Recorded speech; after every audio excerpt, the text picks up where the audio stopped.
Wyoming Territory, September 1877. The wind had shifted east when Elias Darden first heard the crying. It was faint, but sharp like an arrow cutting through the hush of the prairie. He reined in his horse, boots creaking in the stirrups, and glanced toward the sound. The land stretched wide and gold under the late afternoon sun, but there, tucked between two cottonwoods, stood an old shack weather-beaten, leaning slightly, its roof half-caved like a man too tired to stand straight. Elias narrowed his eyes. The crying came again, clearer this time. A baby. He dismounted slowly, his boots touching dry earth with a soft thud. Rifle slung across his shoulder, he approached the shack with careful steps, one hand outstretched to push the sagging door open. Inside, the air smelled of dust, old wood, and something else, something sour and wrong. Light filtered through the broken slats, casting long lines across the dirt floor. In the far corner, nestled in a threadbare quilt, a baby wailed, red-faced and kicking. Elias's heart thudded once, hard. Beside the child, sprawled awkward and too still, lay a woman. He dropped to his knees. She was young, no more than 20, maybe less. Her dark hair clung to her forehead, damp with sweat. Her dress was torn at the hem and her skin was pale with fever, but her chest rose and fell weak, shallow breaths. Alive.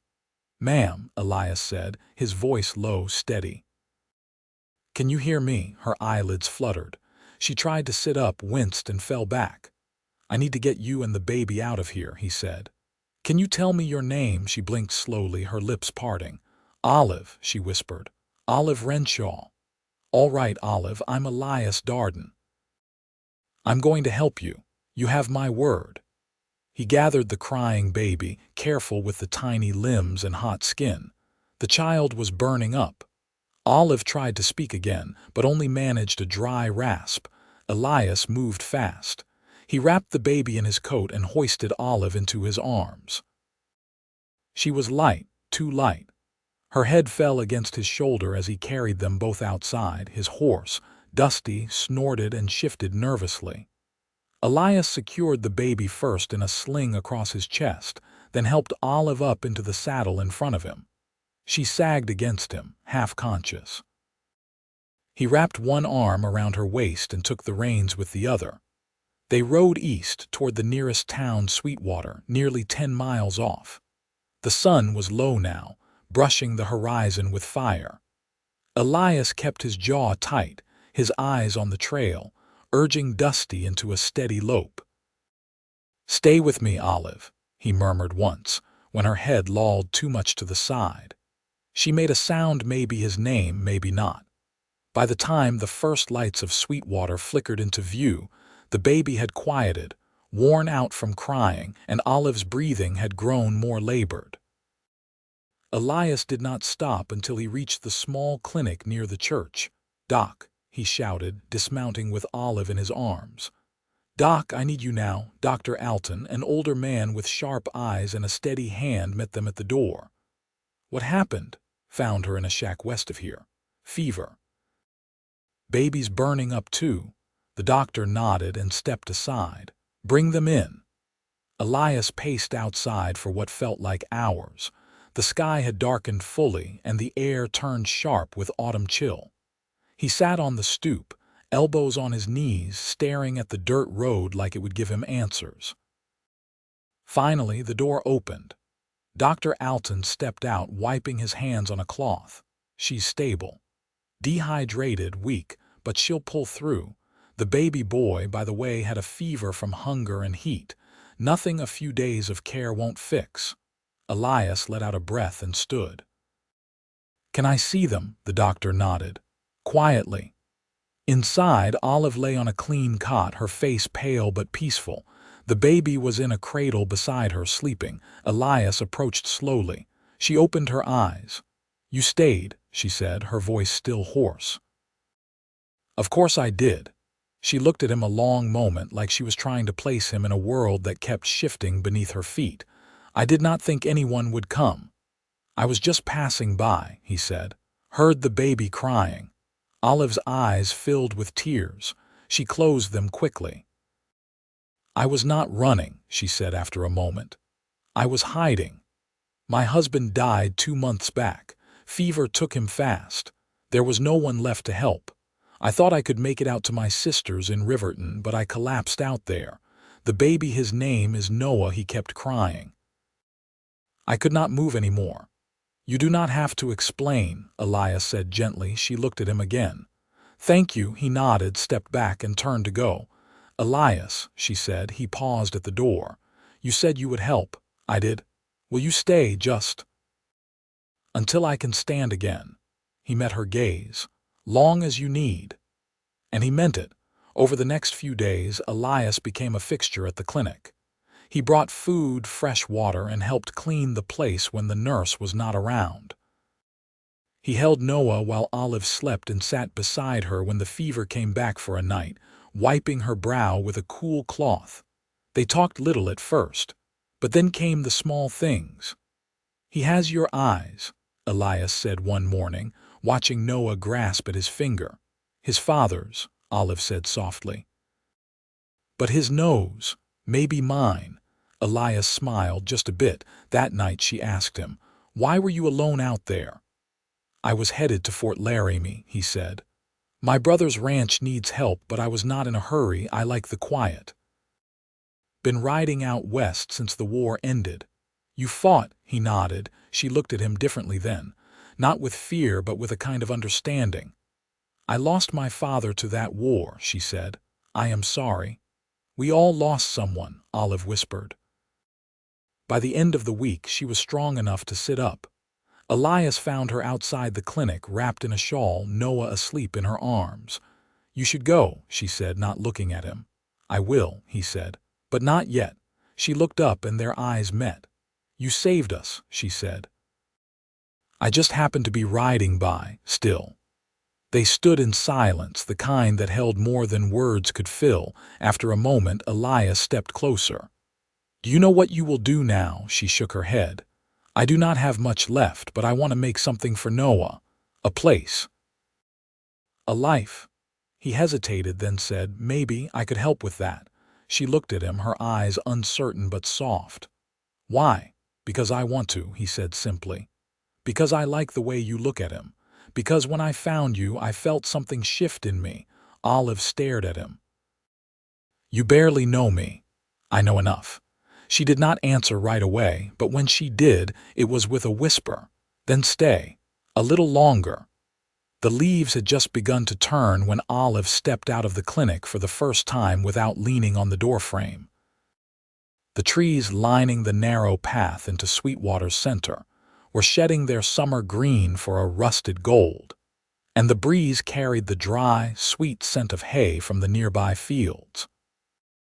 She moved slowly, cradling Noah in the crook of her arm, her other hand gathering the shawl tighter around her shoulders. Elias was mending a broken fence rail behind the livery when she found him.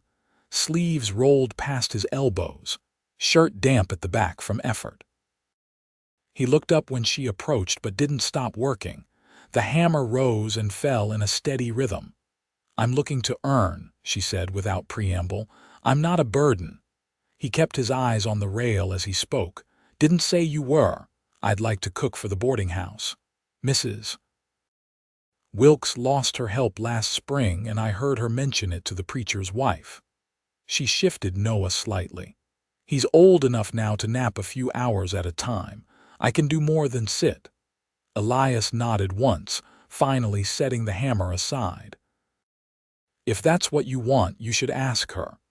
A silence passed between them, the kind that made room for deeper things to settle. She looked past him toward the dry hills. "You're not leaving for Laramie?" "No." He wiped his hands on a cloth and stepped closer. "Didn't feel right to go just yet."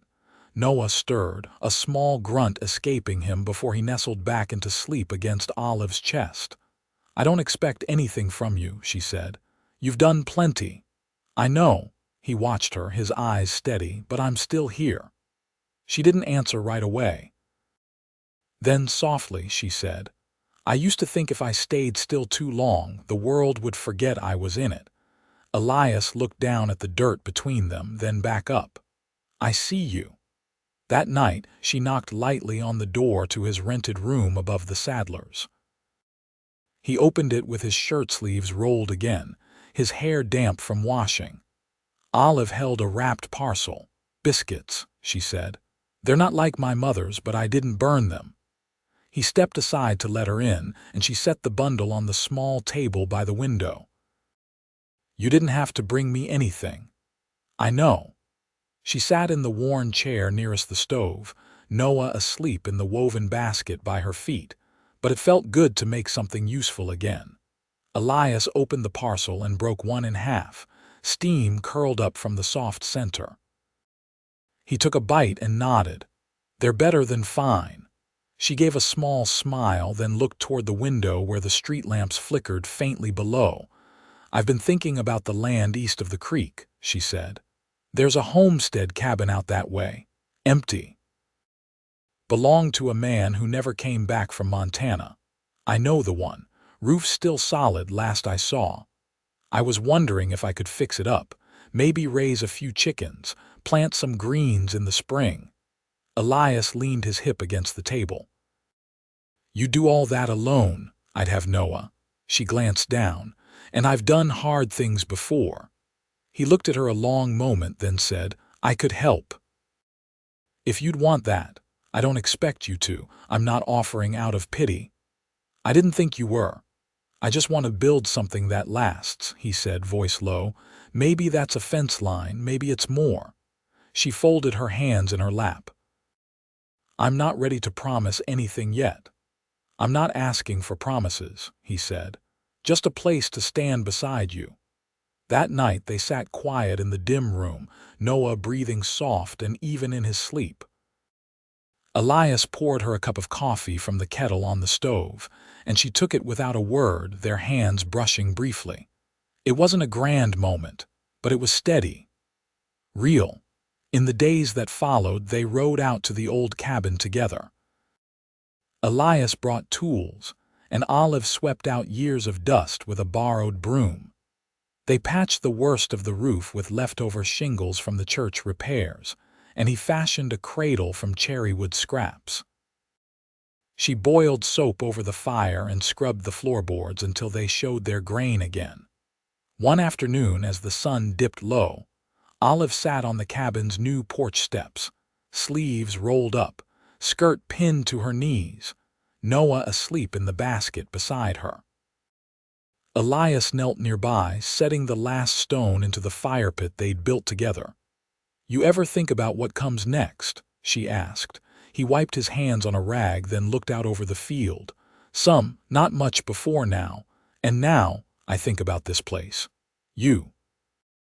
"Him," he nodded toward the basket. "And I think how it feels good to work for something that's not just mine." Olive looked down at her hands. "I used to dream about a house near Cottonwoods, with a porch big enough for watching storms roll in, not fancy, just safe." "We can make that," Elias said. "If you want it."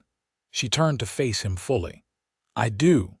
No more words passed between them then. Just the wind moving through the grass and the quiet certainty of shared purpose settling into the bones of the place. The first frost came early that October.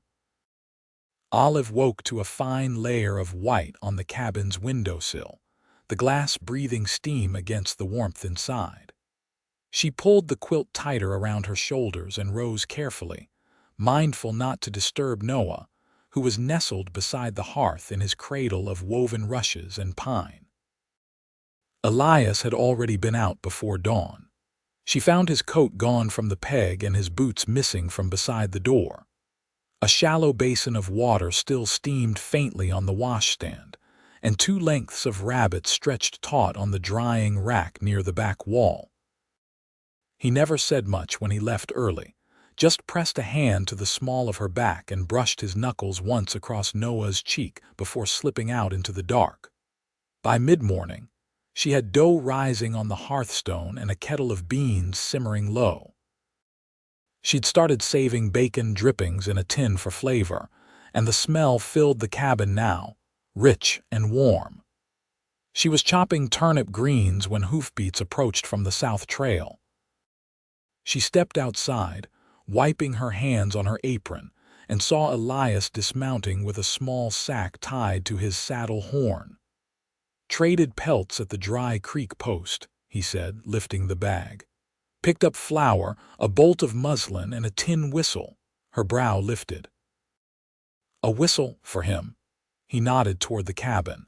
"Figured he's near old enough to make noise on purpose." She tilted her head. "You didn't have to, I know." He didn't hand it to her, just went inside, unwrapped it from the cloth, and set it gently beside Noah's cradle. The baby stirred a little but didn't wake. "He didn't cry much when you were gone," she said, following him in. "But I think he listens for your step." Elias didn't look up right away. He knelt to add wood to the fire, coaxing the flame higher. "Didn't expect that," he said quietly.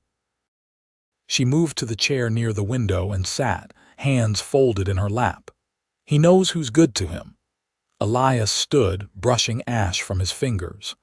"There's a wagon coming in from Cheyenne. Should pass through Sweetwater tomorrow. Heard they've got seed potatoes, iron nails, maybe even a cast iron kettle if no one's claimed it."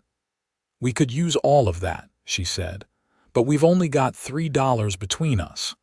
I'll speak with the smith. He owes me for a broken axle last month. Might cover some." She hesitated, then said, "I can take in mending again. The preacher's wife has a trunk full of clothes needing repair. You don't need to wear yourself thin." "I won't." She met his gaze. "But I want this place to be ours, not something we're just surviving inside." Elias nodded, his mouth tightening slightly. He pulled a chair beside hers and sat, their knees nearly touching. "I saw a man at the post," he said after a pause. "Said he knew your husband. Claimed he was with him during the cattle drives up near Big Horn." She looked out the window. "He was proud of those years. Thought the trail would make him into something bigger than the town he came from. He ever talk about going back east? Once, but not with much hope. He said the land had changed too much, or maybe he had." Elias sat quiet for a time, then softly, "You think about leaving here?" She turned toward him. "No. Not anymore." That night, after Noah was down and the wind had risen, Elias sat on the porch sharpening his knife under the lantern's soft glow. Olive came out with 2 tin mugs of chicory and handed him one, her fingers brushing his as she passed it. They didn't speak at first. Just listened to the wind and the coyotes far off in the hills. Then she said, "I used to think love was all about feeling. I'd wait for it to sweep me off like some prairie storm. Loud and wild." He didn't look at her, just kept the rhythm on the whetstone. "And now I think it's in the quiet things, fixing a roof together, knowing how someone takes their coffee." Elias set the knife aside. "I don't make things fancy, but I make them last." "I don't need fancy," she said. "I need steady." He reached for her hand then, not sudden, not bold, just a slow, sure movement. She let him take it, their fingers lacing together without ceremony. "I want to build something with you," he said. "Not because you need saving, but because I want to be here when the snow comes. When Noah walks, when the porch boards wear thin from our steps." Olive didn't answer right away. She looked down at their joined hands, then up at him. "I think we're already building it." He leaned in, resting his forehead against hers. The wind sighed through the cottonwoods, and the warmth between them held steady against the cold. By mid-November, the wind had begun to carry the scent of snow. The cabin now stood firm on its stone foundation, the patched roof holding steady against the weather's first threats. Smoke curled from the chimney in the early hours and again at dusk, and the fields beyond the fence had yellowed into brittle stalks and seed husks. Elias had spent the better part of the last week digging a root cellar into the slope behind the cabin.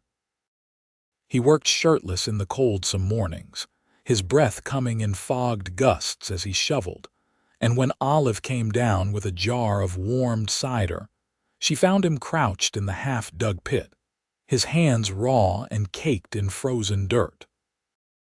"You'll tear your palms open," she said, crouching to hand him a rag. He took it, wiping the grit off without looking up. "I've had worse. You're not in the cavalry now, no. Just trying to keep food from freezing solid come December." She sat on the edge of the slope, pulling her shawl tighter. "You always build like this. Dig in, fix things up, stay." "Never used to," he said. "Didn't see the point." She studied him a moment, then looked out toward the hills. "I'm not used to someone staying past the hard part." Elias climbed out of the pit, standing above her, his shadow long against the grass. "I didn't come here to leave," he said.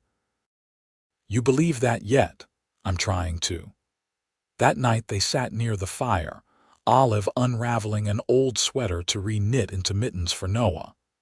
His fingers had grown too long for the pair she'd made in early fall, and the wind had begun to nip even inside the cabin. Elias was shaping a handle for the kitchen knife they'd found cracked in the abandoned barn out back. His hands worked slow, steady, the blade edge smoothing the wood grain with practiced ease. "Did you ever think about having a family before this?" she asked, not looking up from the yarn. "I didn't think I'd make it past 20, he said. "Then, after the war, I didn't think I should." She kept her eyes on her stitching. "Why?" "I carried too much of it back with me. Things I saw, things I did. I thought being alone meant no one had to carry it with me." She finished the first mitten and tugged at the final knot. "And now, I don't want to be alone anymore. Doesn't mean it all goes away. Just means there's someone to hold the weight when it gets too heavy." She set the finished mitten on the table and looked up at him. "I can't promise it'll be easy. I still wake up reaching for a man who's not coming back. I know. And some days I look at Noah and feel like I don't know what I'm doing at all." "You don't have to," he said. "You just have to keep going." The fire cracked, a small pop of sap catching in the flame. Outside, the wind had quieted and the dark pressed close to the windows. Elias reached across the table, his fingers brushing hers. She didn't pull away. "Come spring," he said, "we could put in a garden. I saw some wild squash growing near the creek bend. There's good soil if we clear the brush." "I'd like that," she said. "And maybe a henhouse. Noah'll be old enough to toddle by then. He'll need something to chase." Elias smiled, quiet and real. "We'll build it, all of it." She stood, moving to the cradle. Noah stirred at the sound of her step, and she bent to cover him again with the patched quilt Elias had stitched at the edges with leftover muslin. His breath was slow, warm against the soft fabric. "I never thought the sound of someone else's boots on the porch would feel like safety," she said softly. He came to stand beside her, their shoulders nearly touching. "It does now," she nodded. "It does now." He reached for her hand, and this time she took his without hesitation. The fire burned low behind them, and the wind had stopped entirely, as if the world outside had paused to let the moment root itself deep. They stood like that for a long while, nothing needing to be said. There was no storm at the door, no threat on the horizon, just the warmth of the hearth, the steady breath of a child asleep, and two hands clasped in quiet promise. The first snow clung to the branches like lace, quiet and soft, falling in the hush before dawn.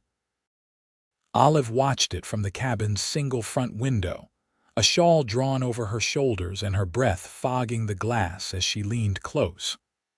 The stove crackled behind her, its warmth reaching the corners of the room slowly, reluctant against the cold. Elias was outside, hauling the last of the firewood from the shed to stack beside the door. She could hear the crunch of his boots in the snow, steady and deliberate. He'd taken to wearing her late husband's old coat, the one she'd folded away in the trunk months ago. It fit Elias differently, looser in the shoulders, but it moved with him like it had always belonged. She didn't linger on that thought. Noah stirred in his cradle, letting out a gurgle as he stretched. Olive crossed the room and lifted him into her arms, pressing a kiss to the top of his head. His hair had thickened, dark and unruly, curling at the nape of his neck. He blinked up at her, wide-eyed and bright, and she felt the familiar pull in her chest, part pride, part ache. By the time Elias stepped back inside, brushing snow from his sleeves, the room smelled of warm cornmeal and chicory. He paused just inside the door, stamping his boots and glancing toward her. "Snow's coming harder," he said. "We might be in for a few days." "I took the last of the eggs off the shelf," she replied. "They'll keep if we don't stoke the stove too hot." He nodded, eyes lingering on her longer than usual. She shifted Noah to her hip. "What is it?" Elias stepped forward, unbuttoning the coat with practiced fingers, then hung it on the peg. "There's a man in town. His name's Harlan Finch. Says he served under a Captain Renshaw back in New Mexico. Thought you might want to speak to him." Olive's jaw tightened. "My husband never spoke of New Mexico." "He said your husband saved him once, during a skirmish no one expected to survive. He's passing through, heading north for winter trapping. I didn't tell him much, but he seemed earnest." She looked at the floorboards. "I don't know what I'd say." "You don't have to say anything," Elias said. "But if you want to hear about the parts of your husband's life you never saw, I thought maybe you should have the chance." She nodded slowly, her eyes unfocused. "Did he look like a man telling the truth?" Elias didn't answer right away. "He looked like a man carrying something too long." She set Noah back in the cradle and crossed to the stove, her hands busying themselves with the kettle. "If he's in Sweetwater for a day, I'll go." Elias watched her carefully. "I'll wait outside." Later that morning, Olive wrapped Noah snug in a wool blanket and walked with Elias into town. The snow had thickened, clinging to the branches and softening the road's edge. The blacksmith's fire hissed somewhere in the distance, and the bell above the mercantile door chimed faintly as they passed.